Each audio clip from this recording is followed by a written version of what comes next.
The Celtics.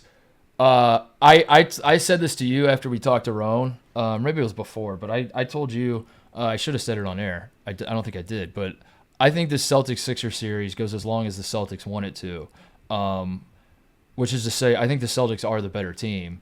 They demonstrated it tonight, obviously, but as has been the case with the Celtics the last few years, they're sometimes their own worst enemy, and they are a team that should be playing insane defense. They have the pieces individually. I mean, some of it is the Boston media mafia at work, but on an individual level, they have like 5 dudes that could be in the discussion year after year after year after year for defensive player of the year in the league. Their offense is incredible when they're humming, especially on a night like tonight. They are the most balanced team in the league. They are the favorites for a reason. But yet I still get this feeling that like they're going to get in their own way because that's what they do. Because like Jayson Tatum, as talented as he is, does he have the dog in him, TJ? I don't think he does. What is your read on Tatum? How do you feel about Tatum? Like if you're just as like a casual NBA fan that doesn't get caught up in the arguments online, and the narratives that are built and all this. Like just when you're watching a Celtics game and Tatum, it's coming down to the wire. Does Tatum strike you as a killer?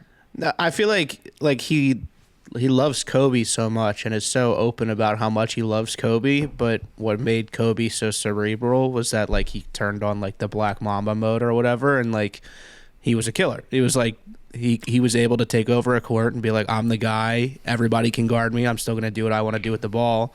And I feel like Tatum instead goes, I'm gonna go Kobe going Black Mamba mode, and I'm gonna activate what he used to activate, and he's not he's got to be his own guy. Yeah, exactly. He's trying to, but then you could argue that Kobe was trying to be Jordan, but I guess maybe that's it. It's like it's too derivative at this point. Right. Kobe was emulating Jordan. Tatum is now trying to emulate Kobe, and at this point, it's been watered down too much. And basically, you're doing like a really, when you get down to this many levels, you're basically just doing a really shitty imitation of Michael Jordan that does not work for me. I don't know. The pyramid scheme falls over at some point. Yeah, that's my fear with the Celtics. Like the Celtics on paper are the best team. Not even on the court, they're the best team. Yeah. But the Celtics are going to get in their own way at various times. Are they going to do it 4 times in one series? I don't know. That remains to be seen. I still think they're going to win the East. I still, I imagine they'll take one of these games in Philly, 3 or 4, and they're right back to having home court advantage, and then. The Heat with Jimmy Butler's ankle, I imagine if the Heat survive the Knicks, Jimmy Butler might be 100%, but also even if he is, the Celtics are way better than the Heat. So, yeah, the Celtics very much, like especially tonight, it's easy to say that, but like they look the part of a title contender. It's just I've seen this story before with this team where they kind of just get in their own way, and I'm just fascinated to see what happens because I've seen enough in this series. Even in game 1, I felt like the Celtics were better for large stretches. They just didn't guard in the first half. By the time they like wanted to start guarding, it was too late.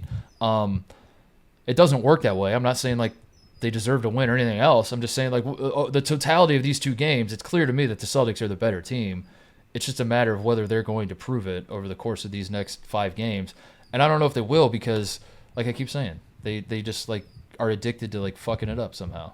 Yeah, they just like they certainly fucked it up in the first game too, like playing against a team without their MVP and not, Yeah, I don't know if they let their foot off the gas in game 1 or if it was just Philly was going balls to the wall.